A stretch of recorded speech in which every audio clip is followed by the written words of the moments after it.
O governo federal estuda a criação de um plano de saúde popular. A medida serviria para reduzir a demanda pelos serviços do SUS no país. Veja a reportagem. No mês passado, Danilo recebeu esse aviso da operadora de saúde, reajuste de 28,8%. A mensalidade passou de R$ 937 para R$ 1.200. Ele pediu o cancelamento do plano. Fica um pouquinho difícil, eu não tenho esse aumento no meu salário. E eu fiquei bem chocado com esse valor. 1.600.000 pessoas deixaram de pagar o convênio no último ano. Agora, o governo acena com uma alternativa. Quer criar o plano de saúde individual acessível, com preços mais em conta e cobertura menor. O objetivo é ampliar a oferta de planos individuais. Hoje, o consumidor enfrenta dificuldades para contratá-los. Plano popular, eu não estou tão seguro, com esse pacote. Ainda mais que eu tenho 2 filhos, Onde ele vai ser atendido? Qual vai ser essa cobertura? O governo criou um grupo para estudar a criação desses planos populares. A equipe terá até 3 meses para entregar um relatório que comprove a viabilidade do projeto. A portaria publicada no Diário Oficial informa que o grupo é formado por representantes do Ministério, da Agência Nacional de Saúde e das empresas. A ausência de órgãos de defesa do consumidor provocou críticas. Hoje, no final da tarde, o Ministério convidou as entidades para fazer parte do estudo. Uma delas é a Proteste, que está preocupada com essa cobertura menor. Você pode desafogar momentaneamente o SUS, mas você vai trazer um outro problema mais grave. O consumidor que pagou, que não tem o acesso e que vai ter que se socorrer do SUS para poder ter o atendimento. Sobre este assunto, nós vamos conversar com o médico, mestre em saúde coletiva e pesquisador da URGS, Eider Aurélio Pinto, e o advogado doutor em Direito, Faustino Júnior. Sejam bem-vindos. Boa noite. Boa noite. Mal colocado ou não, a proposta do governo é essa, E a gente tem que analisar e saber, isso é possível hoje na realidade, na tua concepção, Eider? A proposta está sendo muito criticada, Vives, pelas organizações que fazem a defesa dos consumidores, pelos operadores do direito, pela saúde pública, pelas universidades e até pelas entidades médicas. Qual é o motivo? De um lado, essa questão. No Brasil, o plano de saúde, a legislação vigente, ela exige que, independente do problema que você tenha, se você paga um plano de saúde ou a empresa paga para você, ele tem que garantir a assistência necessária para cuidar da sua saúde. Sim. Alguns planos que garantem só consultas mais simples e exames mais simples, a legislação hoje já permite os ambulatoriais, mas eles são menos de 5%, o que mostra que as pessoas não querem pagar todo mês para poder ter acesso a uma parte e, na hora que mais precisar, o plano de saúde deixar ela na mão e aí ela ter que pagar de maneira privada, desembolso direto, 30 mil de uma internação, 50 mil depois de uma UTI, etc. De outro lado, é questionável essa ideia, tem 2 erros na ideia de que vai melhorar o atendimento à saúde da população em geral e que vai desafogar o SUS. Por quê? Os serviços de saúde, nos últimos tempos, quando aumentou, nós somos a quase 4%, a redução do desemprego no Brasil, teve uma atividade econômica forte, nós chegamos a um teto de aproximadamente 25%, 26% da população com plano de saúde. Sim. A maior parte deles empresariais. Mesmo nessa época, nós tivemos uma situação que várias dessas pessoas continuam usando o Sistema Único de Saúde. E mesmo assim, não ampliou, em grande parte, a oferta de serviços. Não quer dizer que você fazendo um plano popular, as pessoas que vão entrar nesse plano popular vai aumentar a quantidade de médicos, a quantidade de hospitais, etc. Então, o que mais parece é que hoje todo mundo tem acesso ao SUS. Vai passar um bocado de pessoas que não pagavam por um serviço que teria no SUS, que enfrentava filas, mas que tinha no SUS, agora vai ter que pagar para ter o mesmo serviço. Sendo que o mais complexo ele vai ter que recorrer ao SUS de novo. Sim. Então nós vamos ter a mesma quantidade de serviços, a mesma quantidade de profissionais, só que algumas pessoas que não pagavam passaram a pagar.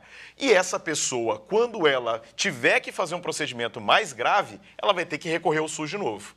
Então, além de tudo, você tem piora para as pessoas que estão no SUS, aumenta a quantidade de pessoas que estão na saúde suplementar e que você viu quando aumentou agora no período de maior emprego, a piora da qualidade dos serviços, com o aumento do número de reclamações, aproximando das telefônicas, etc., filas, 3 meses para poder marcar uma consulta. E pior, se mantém a lógica do Brasil, que a parcela mais rica da população, que no imposto de renda pode abater o pagamento do plano, você, além de tudo, ainda reduz o financiamento público, reduz o financiamento do sistema, porque o cara pode abater. Vou passar para vocês, ó, a Maria Inês de Porto Alegre. Os planos populares apenas teoricamente agilizam as consultas, mas de qualidade mínima.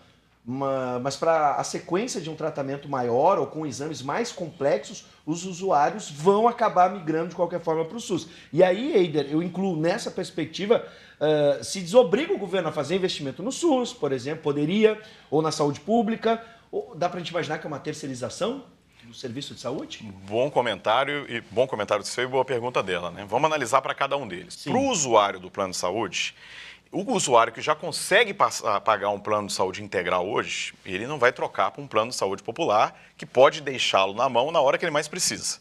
Então, a tentativa é fazer com que pessoas que não pagam individualmente ou empresas possam contratar plano de saúde que não garantem o rol mínimo. Então, para o usuário de plano, piora, porque ele tem uma regra que ela é mais includente, ela é mais completa, e ela agora, quem não paga o plano, teria que pagar um plano, que ele é mais barato, mas ele é como se você comprasse gato por lebre, né? De outro lado, para o usuário do SUS, você tem mais um problema, porque você não melhora o financiamento do SUS na medida em que quem pagaria esse plano pode fazer isso como renúncia fiscal no imposto de renda. Sim. Além disso, se ele foi lá num atendimento com o clínico, com o cardiologista, ótimo. Se ele precisou de uma internação para uma cirurgia cardíaca, ele vai ter que voltar ao Sistema Único de Saúde, porque o plano dele não vai cobrir, então igual ele vai onerar o serviço do SUS. Terceiro elemento que é importante a gente perceber é que para o governo não tem economia. Porque, de um lado, ele vai fazer renúncia fiscal em cima de quem está contratando esse plano. De outro lado, é o que eu estou dizendo, a parte que os planos populares, em tese, ficariam é a que é melhor para o mercado. É aquela que é mais barata e que aquilo que o usuário vai antecipar paga. Por isso que eles estão querendo fugir justamente do que é mais caro.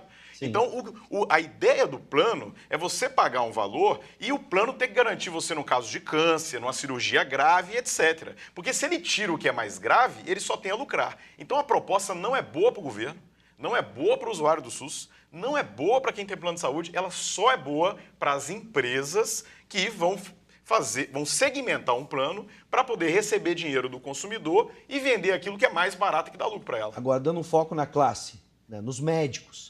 A gente falou das empresas, dos planos de saúde. Isso. As entidades médicas criticaram a proposta porque dizem que o plano popular pode pôr em risco a universalidade do acesso à saúde. Isso pode acontecer? Como é que a gente pode interpretar o que isso é bom na visão de vocês para os médicos? Universalidade não, né? Porque todos têm acesso ao Sistema Único de Saúde. Acho que universalidade, não. Mas tem uma crítica interessante nisso, que é o seguinte, que aqui em Porto Alegre mesmo, o ministro chegou a conversar com vários secretários da região metropolitana e ele sinalizou como é que expandiria esse plano em termos de serviço. Sugeriu, por exemplo, o que já acontece em alguns lugares e que é controverso do ponto de vista constitucional, que é você ter uma cidade que tem um hospital de 200 leitos. Okay. E aí você não tem recursos no SUS, naquele município, para financiar os 200 leitos. Então, ele passa a ter, vamos supor, 150 leitos e 50 leitos terceiriza a iniciativa privada, que para captar recursos, em vez daquilo ficar na oferta do SUS, aquilo passaria a ser contratado por um plano de saúde. Seriam parcerias com os planos de saúde. Veja, a população daquela cidade tem 200 leitos. Agora, para todo mundo, universal, só 150. Sim. Outros 50, que a pessoa que paga aquele plano específico, que já tinha direito pelo SUS, agora ela passa só se ela pagar 50. Então, quando nós estamos falando disso, nós não estamos quebrando o conceito de universalidade do ponto de vista jurídico, mas na prática você pode estar restringindo o acesso. Do mesmo jeito que não estamos obrigando a pessoa a pagar um plano do ponto de vista jurídico, mas todo mundo que tinha acesso a 100 leitos passa a ter 150, piorando a qualidade e aumentando as filas, você quase força aquela pessoa a ter que pagar um plano popular para ter uma outra alternativa diferente daquela que piorou no serviço público. Daí que o assunto era complexo? Por favor, Eider, para finalizar. Para mim, o resumo é o seguinte, para o usuário do SUS, a proposta não é positiva. Ela pode resultar em menos acesso nos serviços que já estão no SUS, em especial no momento em que se quer congelar o orçamento da saúde nos próximos 20 anos, aumentar só conforme a inflação. Então, os serviços que hoje são públicos podem ser terceirizados e passarem a ser exclusivos de plano de saúde, por exemplo, dupla porta. Para o usuário do plano de saúde, quem tem um plano de saúde integral não vai cometer a loucura de sair para um plano de saúde segmentado. Se é um trabalhador e a empresa paga, ele vai ter um prejuízo, porque a empresa vai trocar um plano que garante a ele mais coisas e vai trocar por um plano precário. Se ele é um individual que não tem plano e com o plano ele vai ter algum acesso, ele pode estar sendo vítima de um engodo, porque ele pode, na hora que ele precisar, ele não ter aquele acesso. A proposta não é boa para os profissionais de saúde, ela não é boa para o setor público, ela só é boa para os planos de saúde. E a gente só pode imaginar que ela vira uma proposta desse jeito, tendo em vista o peso econômico e vários financiamentos, inclusive de campanha, que as empresas de plano fazem hoje no Brasil.